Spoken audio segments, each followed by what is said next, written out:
When I received the photo, I was still reeling from the fact that I had been reborn. The ding of my phone pulled me back to reality. I unlocked my phone, and a striking photo of a kiss appeared before my eyes. In the photo, under a soft, glowing halo, a girl stood on tiptoe and gently kissed the corner of a man's mouth. The man bowed his head, one hand steadying the girl's waist, his tender gaze almost overflowing from his eyes. What a beautiful moment, if that man weren't my fiancé. A logo on the wall in the photo revealed their location.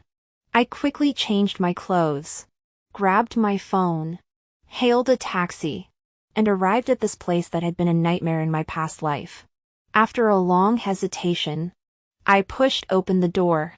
The private room instantly fell silent. My arrival had clearly made the atmosphere extremely awkward.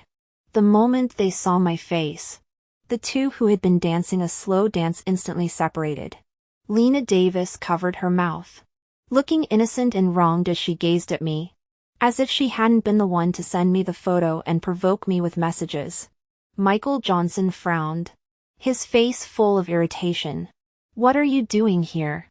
I smiled, not the heart-wrenching smile of my past life, but a genuine one.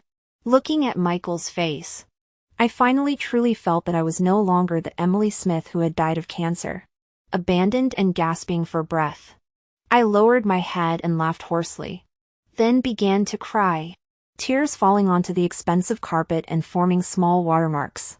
I looked up at the stunned Michael and said softly, "Michael, I'm so tired. Let me go, and I'll let you go." Michael's face tightened, he kicked the table hard, and everyone in the room held their breath. He shouted, "Emily, what stunt are you pulling now?" Perhaps in Michael's mind, I had always been a capricious woman, but I almost felt sorry for him, getting so angry on my account.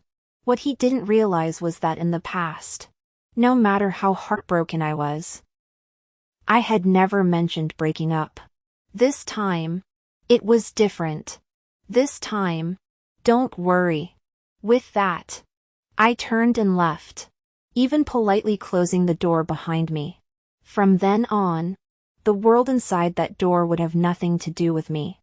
It was an open secret in our social circle. I was Michael's hopelessly devoted admirer, and Lena was his unattainable first love. Years ago, Lena had broken up with Michael without warning to pursue her career. After searching frantically for her for 3 days and nights, Michael learned she had left the country, and he spiraled into depression. That was when I entered Michael's life. I drank with him when he drank, smoked with him when he smoked. Through countless acts of encouragement and care, he finally noticed me, the girl who had secretly admired him for 3 years. The girl too humble to matter. Michael was undeniably outstanding. In school, he had been the center of many girls' worlds, brilliant, athletic, and handsome. I was just a penniless orphan, adrift in the world. Our first meeting had been an accident. That day, I was cornered and harassed in an alley when Michael walked by in his white school uniform, looking like an angel in holy light. He stepped into the mud and saved me. In that moment, my heart raced as if struck by lightning. At the time, he and Lena were dating, the perfect couple. I never dared to dream of getting close until they broke up. Today, Michael and I had been together for exactly 5 years.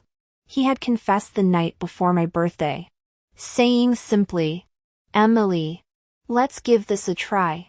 I was so moved I could only nod eagerly.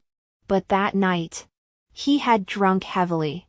As I helped him home and wiped his face, he leaned close and whispered hoarsely, "Lena, if I climb to the top, will you finally see me?" My hands froze, and I felt as if I'd been plunged into an ice cellar. Even then, I should have known I could never compete with Lena, but I was foolish enough to believe that sincerity could move mountains. I stayed by his side for 5 years until Lena reappeared and shattered all my illusions. Back at the apartment, a place Michael had bought, I began packing. I couldn't stay here anymore. I didn't have much, just a suitcase of clothes and small items I'd bought. Like the matching toothbrush cups and slippers from last year. I'd take mine and throw away his, he had spares. And he wouldn't care anyway. Over the years, Michael had given me many expensive gifts, jewelry picked out by his assistant, but I left them all behind. After packing, I cleaned the apartment one last time, erasing all traces of my existence, then prepared to leave gracefully. As I placed the house key on the entryway table, I spotted a sleek box on the shoe rack. It was the birthday gift I'd carefully prepared for Michael, an expensive watch that had cost me half a year's salary. After a moment's thought, I slipped it into my pocket. Michael was a CEO with endless wealth. But I was just an ordinary office worker. This watch was equivalent to a year's living expenses for me. I wouldn't pretend to be generous. Besides, he'd probably never even glance at a gift from me. He was a god among men, and I was just an ugly duckling struggling to make a life. No matter how hard I worked or how frugally I lived, I could never keep up with him. But it didn't matter anymore. If I couldn't catch up, I'd stop chasing. A simple, steady life without him would be better. No more worrying that he'd look down on my efforts. No more fearing Lena's return. No more living as pathetically as I had in my past life. In that life, fate had stolen everything from me: family, love, health, but it had given me a second chance at life. The universe must still favor me. So how could I waste this opportunity? I moved my luggage to my own small home, a cozy apartment under 1,000 square feet in an old residential complex. It wasn't luxurious, but it was mine, a testament to years of hard work and saving. When I bought it with my savings, Michael had disapproved. He dismissed the 5-story brick building as beneath him, tossing me a credit card and telling me to buy something respectable. But I'd refused, using my own money instead. I'd left the card in his nightstand drawer, untouched. At the time, I thought it was the only dignity I had left in his presence, the proof that I wasn't with him for his money. Everyone had said being with Michael was the luckiest thing to ever happen to me. But when they realized I never spent his money, they whispered that I was playing hard to get, that I was scheming for his inheritance. I wondered what they'd say now that we were done. I'd never known what Michael truly thought. He'd never shown it. He'd never even noticed the card in his nightstand.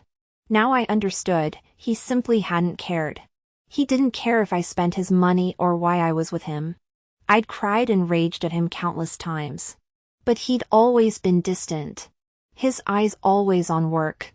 Tonight, for the first time, he'd lost his composure because of me. Love and coughs can't be hidden, and neither can indifference. I just hadn't wanted to see it.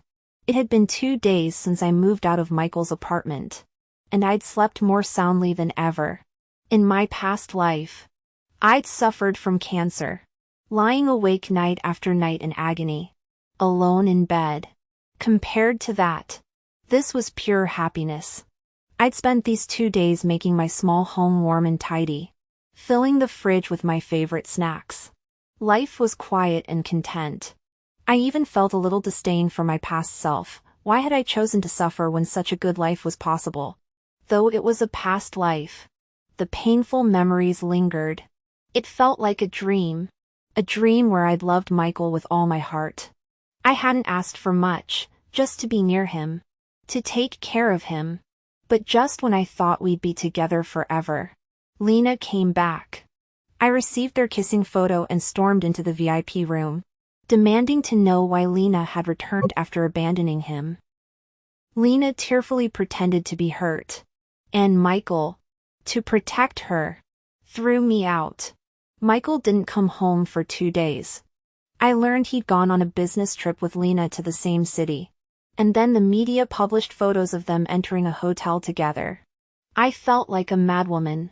When Michael returned, I pleaded with him to marry me, using my years of devotion as leverage. His eyes turned icy.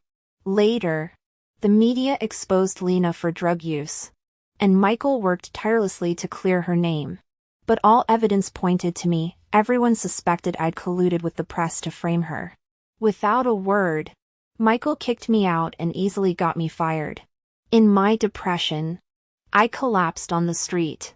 A kind stranger took me to the hospital, where I woke to hear I had cancer. I jolted awake from the nightmare, gasping for air. The despair of that past life still clung to my heart. I took a moment to steady myself, then got up for a glass of water. As I passed the window, the curtain fluttered, and I saw a familiar figure downstairs, Michael. He leaned against his car, a cigarette between his fingers, the tip glowing faintly. The ground was littered with cigarette butts. He looked up suddenly. I couldn't hide in time, and our eyes met, silent, unflinching. We had to face this eventually. When I stepped out of the apartment building, Michael was still staring at the entrance. Seeing me, he flicked away his cigarette, straightened his suit, and stood tall, every inch the proud CEO. Can't you be more reasonable for once? How much longer will you keep this up? Michael spoke first. Brow furrowed, voice laced with irritation. None of the cool elegance from the bar VIP room remained. The air was growing chilly, his breath misted as he spoke. Looking at him, I wondered, was I really reborn? Would I get cancer again in this life? But Michael cut through my thoughts.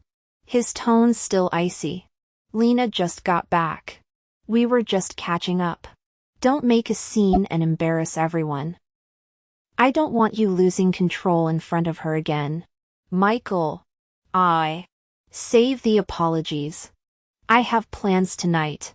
Just move back home. He didn't even let me finish. So certain I'd cave. How deeply I must have loved him to give him such confidence. How foolish I'd been to waste a lifetime on this man. I pressed my hand against the car door, stopping him from opening it. He raised an eyebrow. Michael, I'm not making a scene. Let's break up. I looked straight into his eyes, firm, and saw the coldness there. I knew he was angry, though I wanted to end things. I didn't want to burn bridges with someone I couldn't afford to offend. I'd realized we were from different worlds, in my past life. My obsession with what didn't belong to me had destroyed me. Michael, I know you're angry now, but it's just your pride hurting. Honestly, I'm breaking up with you because I can't keep up with you. I'm not as capable, and I'll never have your heart. I won't cling to you anymore, or meddle in your life. You should be happy. After all, Lena's back. This is only good for you. I thought this would soothe him, avoid conflict. But his expression darkened, almost menacing. He scoffed, voice like ice. You're right. I should call Lena and celebrate. Watching Michael's luxury car speed away, I knew we'd never cross paths again. It felt truly freeing. But thinking of my past life's health, I felt a pang of fear. I never wanted to endure that pain again. I went to the city hospital for a full-body checkup, including a urine test that required an early morning visit. After the test, I rushed to catch the bus to work. Stuck in traffic, I made it just in time to punch the clock. As soon as I entered the office, the atmosphere felt off. My colleague David leaned in and whispered, Emily, where have you been? The CEO came looking for you earlier, in a terrible mood.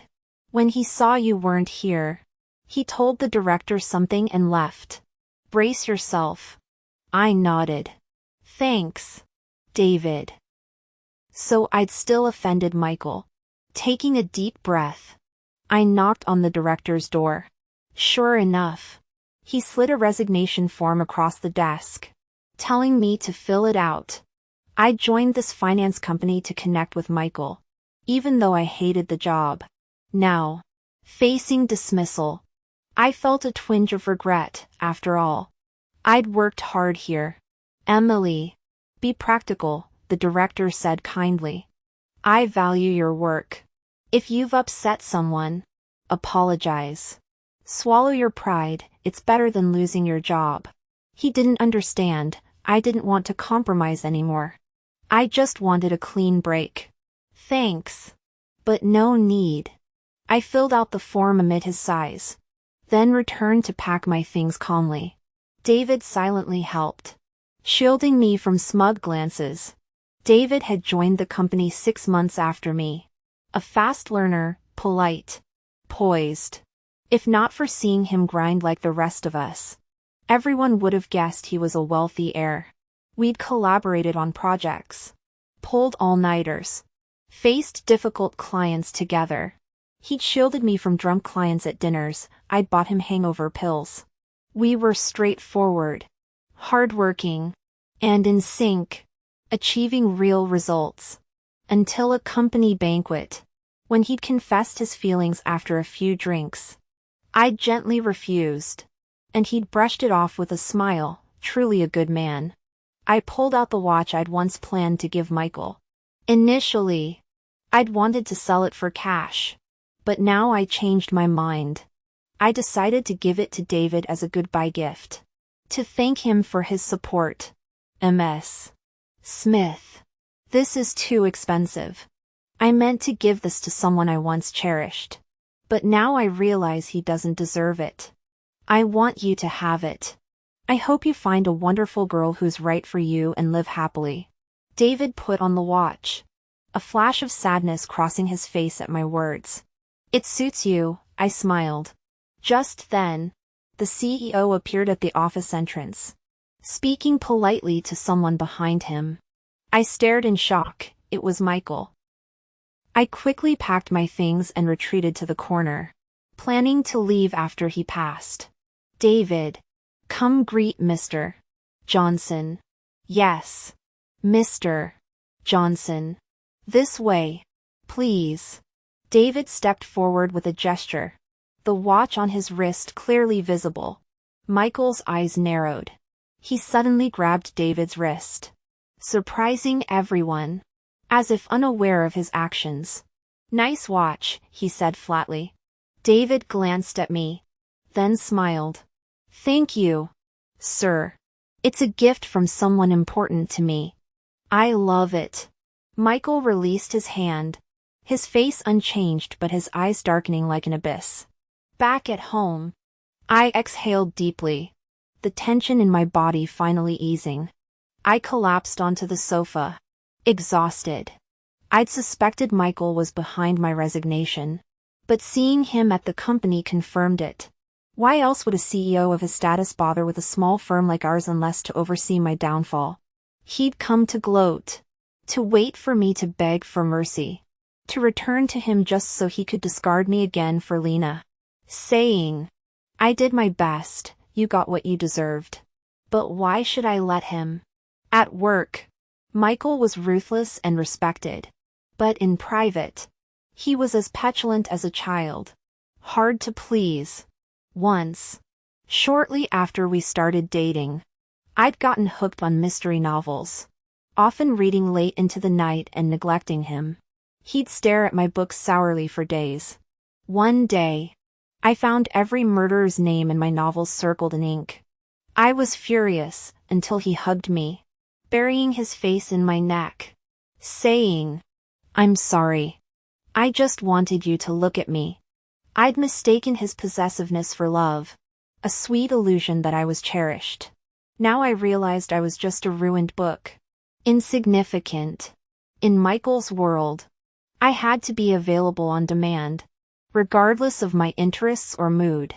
In my past life, he'd cost me my job for Lena. Now that I was letting go, he still wouldn't leave me alone. I'd been blind to how my obsession had warped me. Reborn. I saw clearly and dreaded the thought of his interference. But more than that, I loathed my past self for losing all sense of self-worth. For years, I'd worked full-time while secretly writing mystery novels, building a loyal readership.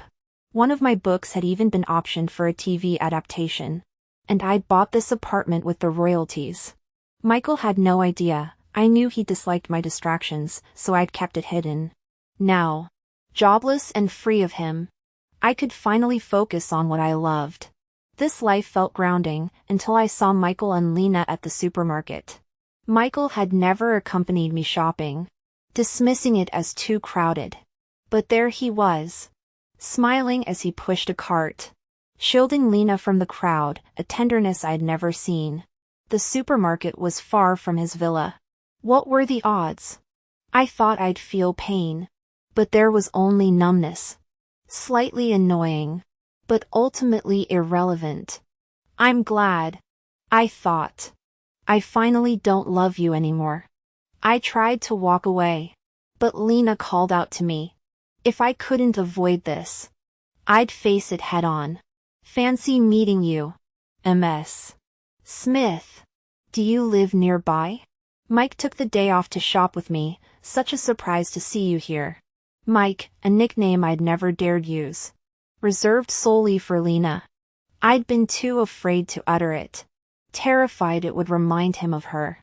How foolish I'd been, believing a one-sided love could last. Yes. I suppose Mr. Johnson only takes days off for MS.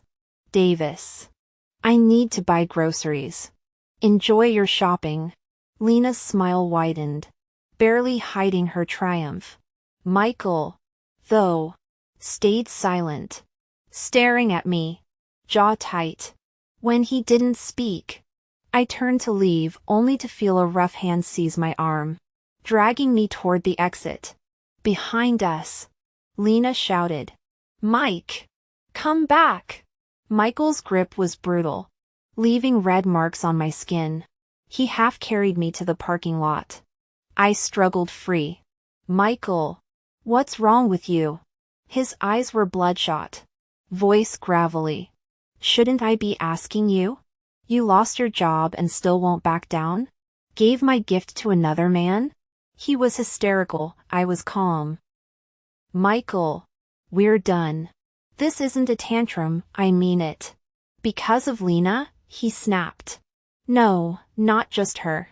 We're from different worlds. I never should have clung to you. I was wrong. Just let me go. Please. His face darkened, but I was growing impatient. How could I make him understand? They were already so close, why couldn't he let me move on? His hand trembled with rage, I pulled away. He bowed his head, face shadowed, like a wounded animal. After a long silence, he choked out, "You're serious about this?" "Yes," I said firmly. He stood still for what felt like an eternity, then turned and walked away. We were never meant to be. Let's not see each other again, I called after him. He paused, voice raw. You really are ruthless.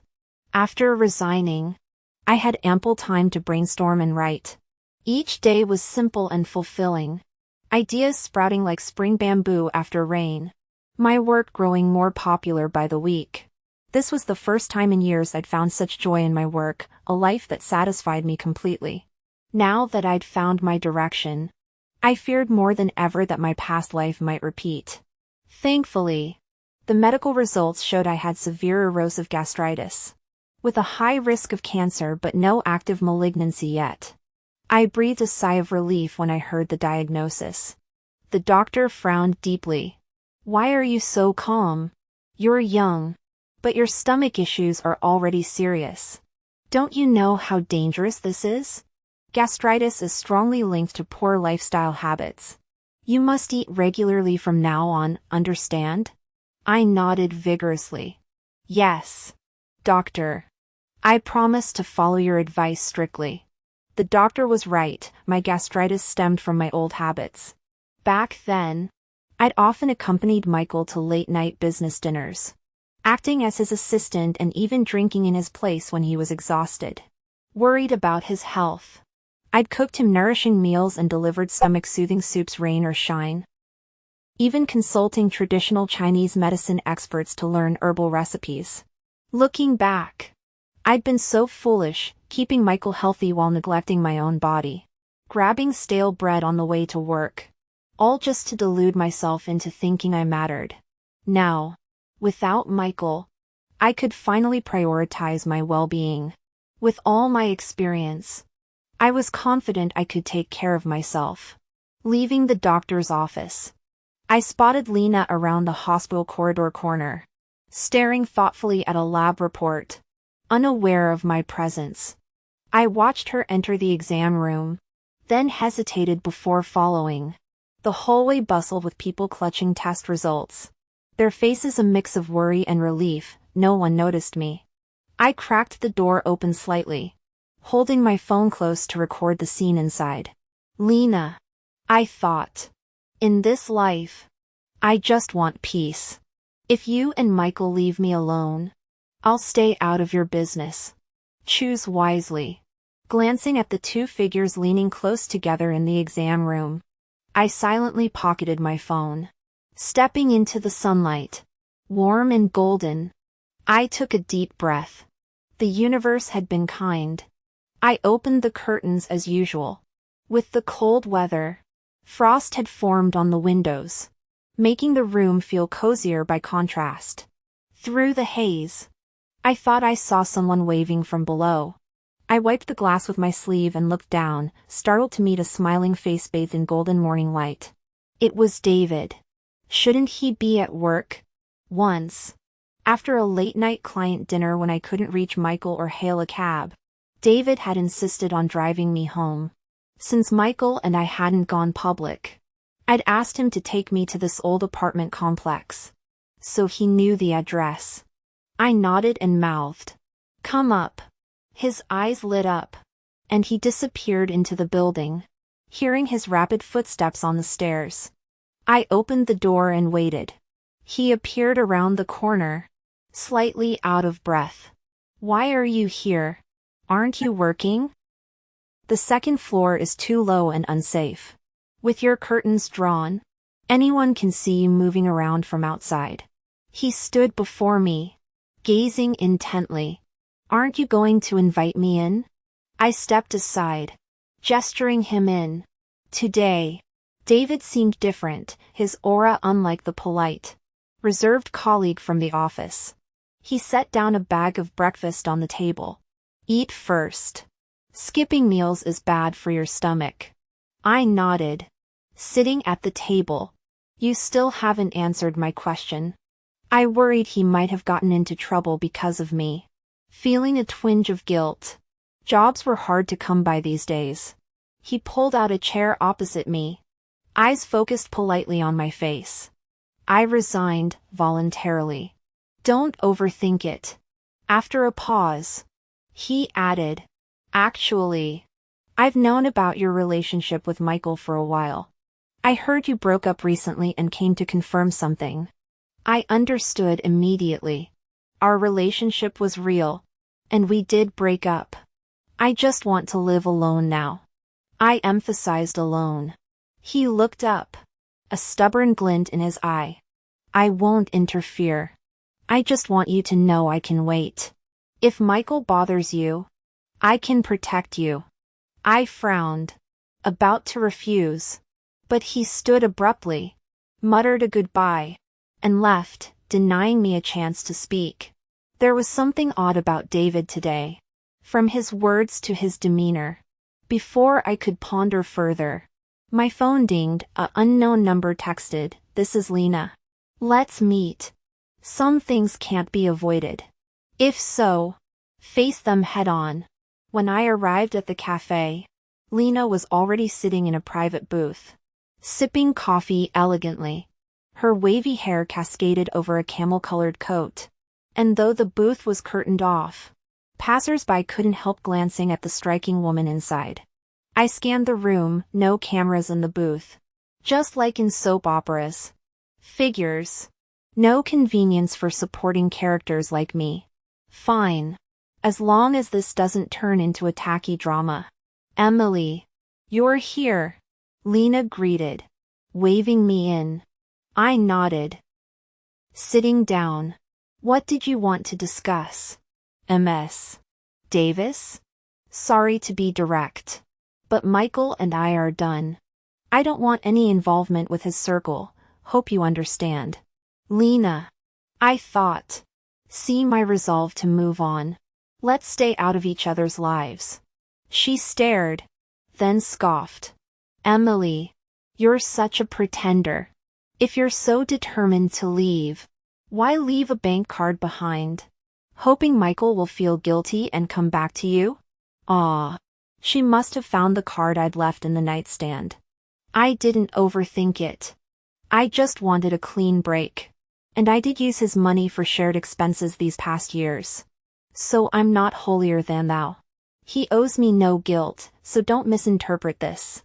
Lena stirred her coffee, not bothering to meet my gaze. No. She smirked, eyes sharp with triumph. Shared years? You're still bragging? That card's with me now, he never saw it. Oh. And I found it in his bedroom. Guess what we were doing in there? Her words disgusted me. Though I'd never go back. That apartment had been my home. The thought of them together there made my skin crawl.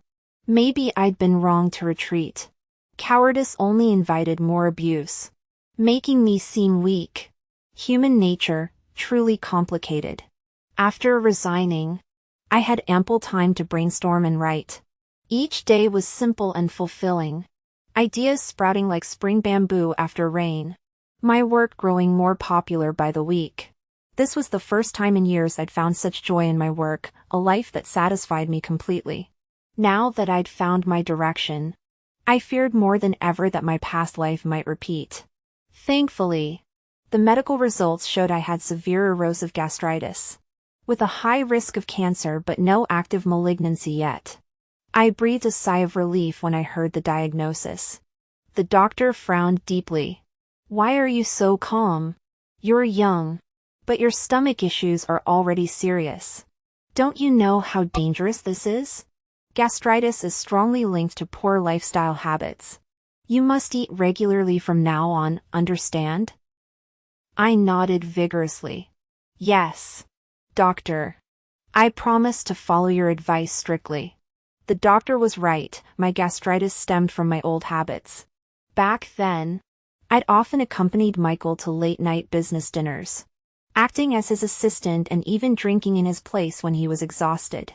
Worried about his health, I'd cooked him nourishing meals and delivered stomach-soothing soups rain or shine, even consulting traditional Chinese medicine experts to learn herbal recipes. Looking back, I'd been so foolish, keeping Michael healthy while neglecting my own body. Grabbing stale bread on the way to work. All just to delude myself into thinking I mattered. Now, without Michael, I could finally prioritize my well-being. With all my experience, I was confident I could take care of myself. Leaving the doctor's office, I spotted Lena around the hospital corridor corner, staring thoughtfully at a lab report, unaware of my presence. I watched her enter the exam room, then hesitated before following. The hallway bustled with people clutching test results. Their faces a mix of worry and relief. No one noticed me. I cracked the door open slightly, holding my phone close to record the scene inside. Lena, I thought. In this life, I just want peace. If you and Michael leave me alone, I'll stay out of your business. Choose wisely. Glancing at the two figures leaning close together in the exam room, I silently pocketed my phone. Stepping into the sunlight, warm and golden, I took a deep breath. The universe had been kind. I opened the curtains as usual. With the cold weather, frost had formed on the windows, making the room feel cozier by contrast. Through the haze, I thought I saw someone waving from below. I wiped the glass with my sleeve and looked down, startled to meet a smiling face bathed in golden morning light. It was David. Shouldn't he be at work? Once, after a late-night client dinner when I couldn't reach Michael or hail a cab, David had insisted on driving me home. Since Michael and I hadn't gone public, I'd asked him to take me to this old apartment complex. So he knew the address. I nodded and mouthed, "Come up." His eyes lit up, and he disappeared into the building, hearing his rapid footsteps on the stairs. I opened the door and waited. He appeared around the corner, slightly out of breath. Why are you here? Aren't you working? The second floor is too low and unsafe. With your curtains drawn, anyone can see you moving around from outside. He stood before me, gazing intently. Aren't you going to invite me in? I stepped aside, gesturing him in. Today, David seemed different, his aura unlike the polite, reserved colleague from the office. He set down a bag of breakfast on the table. Eat first. Skipping meals is bad for your stomach. I nodded, sitting at the table. You still haven't answered my question. I worried he might have gotten into trouble because of me. Feeling a twinge of guilt. Jobs were hard to come by these days. He pulled out a chair opposite me, eyes focused politely on my face. I resigned, voluntarily. Don't overthink it. After a pause, he added, Actually, I've known about your relationship with Michael for a while. I heard you broke up recently and came to confirm something. I understood immediately. Our relationship was real, and we did break up. I just want to live alone now. I emphasized alone. He looked up, a stubborn glint in his eye. I won't interfere. I just want you to know I can wait. If Michael bothers you, I can protect you. I frowned, about to refuse. But he stood abruptly, muttered a goodbye, and left, denying me a chance to speak. There was something odd about David today, from his words to his demeanor. Before I could ponder further, my phone dinged, an unknown number texted, "This is Lena. Let's meet." Some things can't be avoided. If so, face them head on. When I arrived at the cafe, Lena was already sitting in a private booth, sipping coffee elegantly. Her wavy hair cascaded over a camel-colored coat, and though the booth was curtained off, passers-by couldn't help glancing at the striking woman inside. I scanned the room, no cameras in the booth. Just like in soap operas. Figures. No convenience for supporting characters like me. Fine. As long as this doesn't turn into a tacky drama. Emily. You're here. Lena greeted, waving me in. I nodded, sitting down. What did you want to discuss? Ms. Davis? Sorry to be direct, but Michael and I are done. I don't want any involvement with his circle, hope you understand. Lena. I thought. See my resolve to move on. Let's stay out of each other's lives. She stared, then scoffed. Emily. You're such a pretender. If you're so determined to leave, why leave a bank card behind? Hoping Michael will feel guilty and come back to you? Ah. She must have found the card I'd left in the nightstand. I didn't overthink it. I just wanted a clean break. And I did use his money for shared expenses these past years.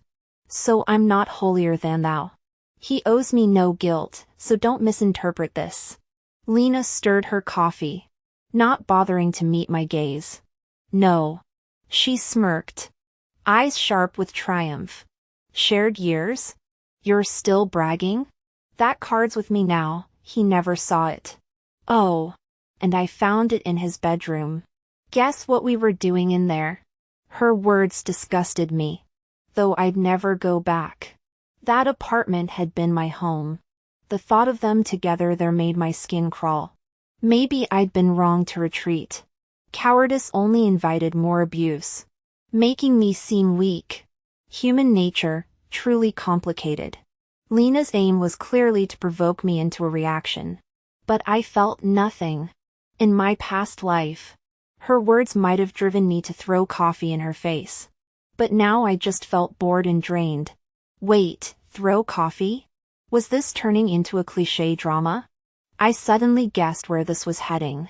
I sipped my coffee calmly, smiling at her though my voice was cold. Then guess why Michael never went abroad to find you all these years? This hit a nerve. Lena's smirk vanished, her face darkening. Then she smiled eerily and, in a flash, poured her coffee over herself.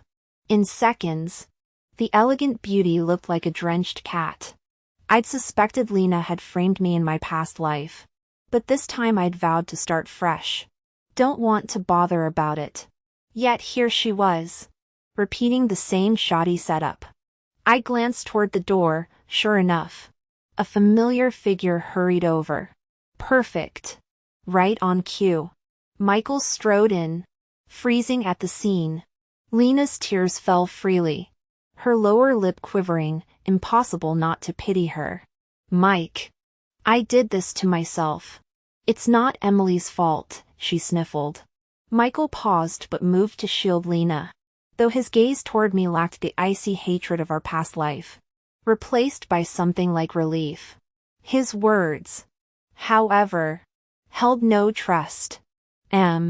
This is too much. Our issues shouldn't involve Lena. He probably thought I was still obsessed with him, taking out my jealousy on Lena. No wonder Lena had used a burner phone, with no evidence. Michael would never believe me. But they overestimated my attachment. I stayed seated, waiting for the room to quiet. Then I cleared my throat. Mr. Johnson, you should believe what a mess. Davis said. I hit play on my phone's recording. Lena went pale as her voice echoed from the speaker. No cameras in the booth. But I'd brought my phone, and Lena hadn't expected I'd preemptively recorded her. Michael stared at me, shock replacing his earlier relief. He'd never guessed that innocent Lena had such a calculating side. Hiding behind Michael, Lena tugged at his sleeve, voice trembling. Mike. I was just scared of losing you. Uncharacteristically, Michael didn't soften. He pulled his sleeve from her grasp, glancing at her coldly. Lena froze, eyes wide with disbelief. He turned to me. I'm sore. I stood, cutting him off. If that's all, I'll go. Save the apologies. Just leave me alone. And this recording stays private. Michael swallowed, face pale. Was it my imagination? Or did his eyes look red? He dropped his gaze, voice low. Why didn't you use the card? Michael, you never truly knew me. Your heart's always been with Lena. Please sort out your relationship, for good. Just leave me be. But, without you, home feels empty. Lena swayed, her face turning ashen. A pang hit me, this line. In my past life. No. I shook my head. Even then, I wouldn't have wanted him back. I turned to leave, but Michael caught my sleeve, silent but insistent. What? Is Mr. Johnson resorting to petty tricks now? Benjamin's voice cut in. He entered in a tailored suit, roughly pulling Michael's hand from my arm and stepping between us. Michael spun, eyes blazing. Benjamin David? The David family's second son? The finance prodigy? What's your game? Pretending to be her colleague? I'd sensed Benjamin was different, but his true identity still shocked me. Benjamin scoffed, then turned to me. Serious. My game is simple, pursuing what I want. Just then, the cafe TV blared, Benjamin David, heir to the David conglomerate, returns to assume leadership. The rest faded into white noise. This life's changes had unraveled too many secrets from my past. One thought lingered, maybe my humble apartment was too accessible, making me easy prey for those in power. Outside the cafe, Benjamin and I walked in silence to my building. He finally spoke. Urgent. I didn't mean to deceive you. When I returned from abroad, I wanted to experience the local finance scene. So I joined a firm. You were the best part of that experience. I meant it when I said I can protect you, let me be part of your life. Please. His tone was pleading, almost panicked. His eyes searched mine, hands fidgeting at his sides. Sorry. Maybe I'm rushing. I just saw, in the cafe. I thought you might still care for him. I shook my head. No.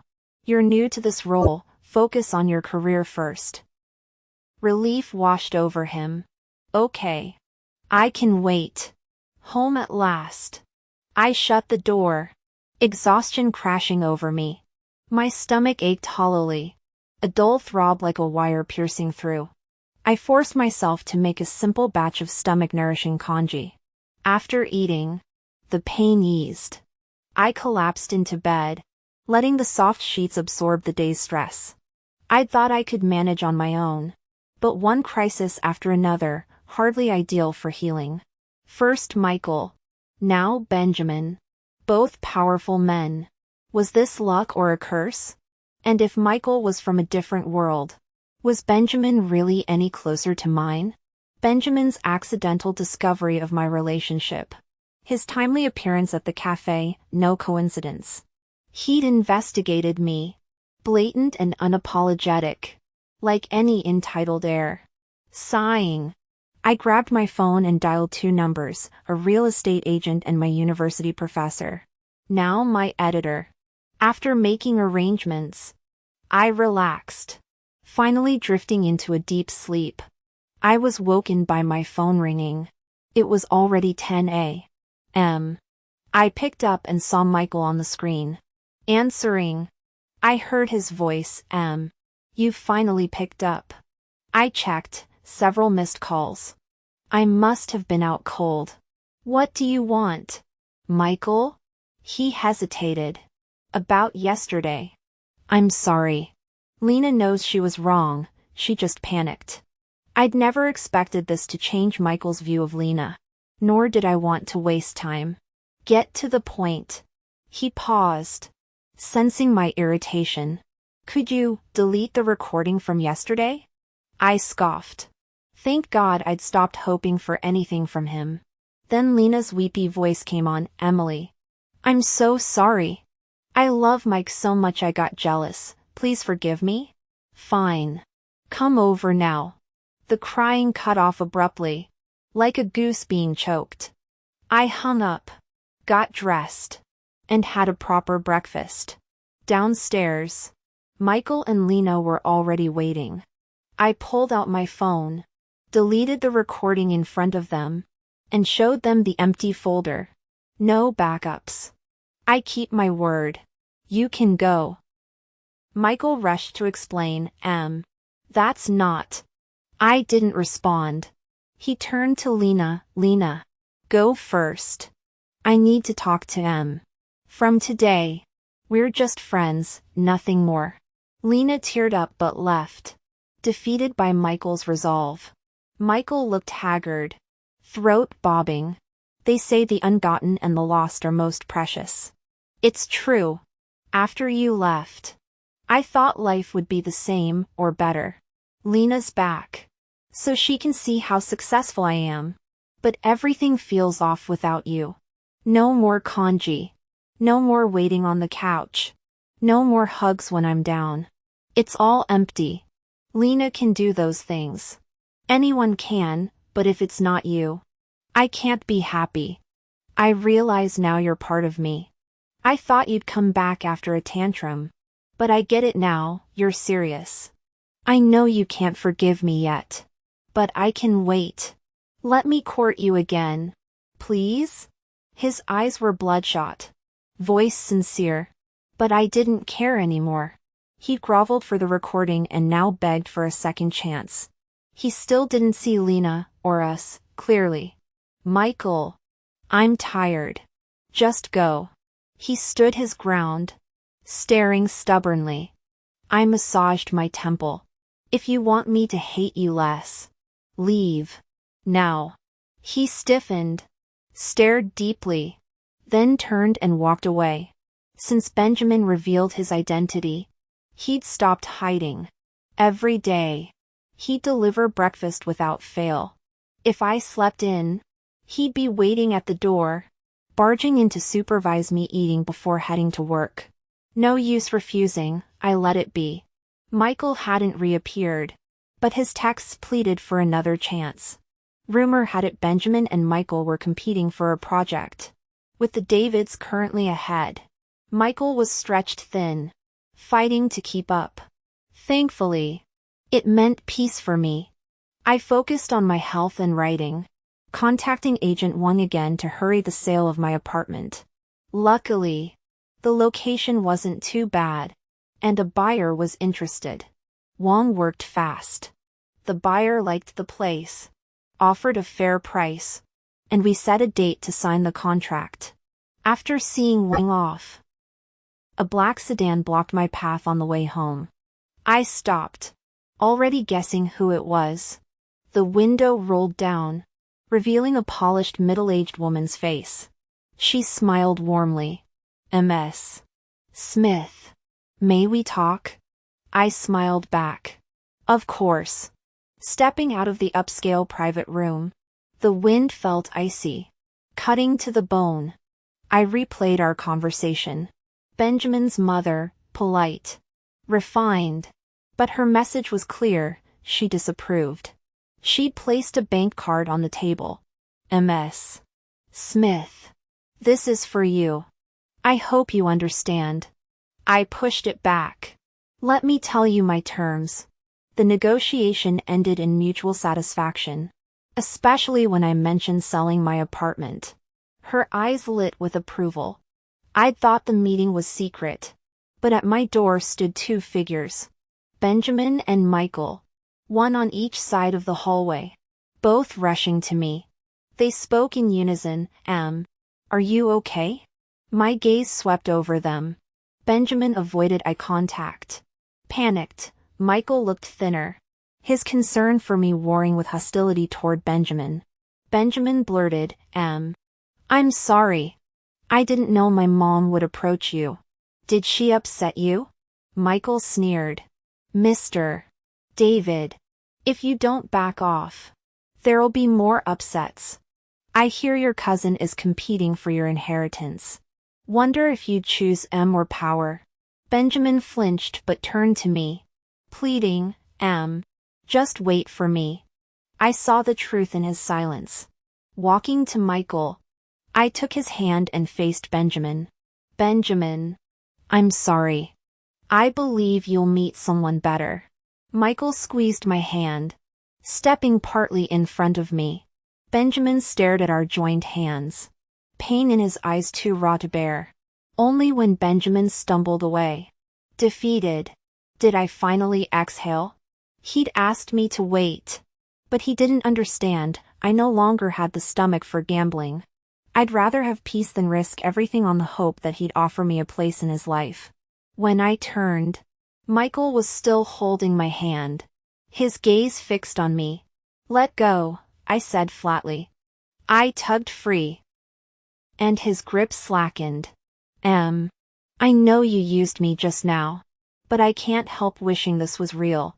That there's still a reason for you to need me, even if it's just to keep me close. I'm begging you, come back to me." Michael had always been proud. If anyone saw him pleading like this, they'd think they were hallucinating. I tested him. "Fine. Make Lena disappear, completely vanish from our lives. Send her back where she came from." Michael froze, struggling to speak. Can you give me time to think?" After that showdown, I'd assumed Benjamin would focus on his career and Michael would choose Lena, leaving me in peace. But reality diverged sharply. Benjamin stopped appearing in person but bombarded me with calls and texts. "I know you're not back with Michael," he'd say. "Just wait, I'll fix everything." Then, overnight, front page news announced Benjamin's engagement to a Brown family heiress. I felt only relief, grateful my head had won over my heart. Benjamin stood beneath my window all night after the news, calling and texting that it was temporary, but I stayed inside. Meanwhile, my mentor messaged, "Your visa's ready, leave anytime. Check the news, you might need to respond." The headline blared, "Socialite Lena Davis accused of scandal, framing suspected." Accompanying photos showed my profile and back as I picked up medicine at the hospital, recognizable to anyone who knew me. I knew it was coming. Michael's call followed immediately, his voice dripping with disappointment. Lena's falling apart. I know you two have issues. But this is too far. Would you believe me if I said I didn't do it? I get that you dislike her. But this is vicious. The doctor confessed you paid him to falsify her results and leak them. I'm the only reason you're not ruined right now. Vicious. The second time he'd used that word for me. I hung up and dialed Mrs. David. I have something you'll want. Mrs. David. Let's name a price this time. I sent Mrs. David 2 videos, one of Lena bribing a doctor to hide her drug use. Another of Lena and Michael shopping together. Laughing intimately. With the David's influence. The videos went viral. Crashing news and finance platforms. Lena Davis drug scandal confirmed, CEO Michael Johnson implicated. Homewrecker exposed, mistress frames fiancé. The internet tore Lena apart. And she was ruined. Michael hired PR teams to distance himself. But he lost the project, a total defeat to the Davids. My mentor and I set a departure date, 1 week to leave the country. My phone dinged, yen 2. 000. 000 transferred. Payment for the videos. I texted simply, thanks. Mrs. David called immediately. Ms. Smith. You asked me to keep your whereabouts secret. Ready for me to fulfill that promise? Yes. I've sold the apartment and leave soon. Please ensure no one knows where I'm going. She chuckled. Honestly. I like you. You'd make a good Mrs. David. Won't you reconsider? I shook my head. Please apologize to Benjamin for me. She sighed and hung up. I felt lighter than I had in years. The week flew by. Michael obsessed over finding me. But Mrs. David's team shielded me. My phone suffered, non-stop calls. Texts. Even QQ messages from Michael. His voice hoarse with apologies. I'd have changed my number already if not for pending paperwork. He'd never suspect I was leaving the country. Erasing every trace of our past. At the airport. A final WeChat popped up, I'll wait for you. I stared at the message. Held my finger on it. And tapped delete. Then I removed the SIM card. Replacing it with a new one. Goodbye. Benjamin. Goodbye. Past.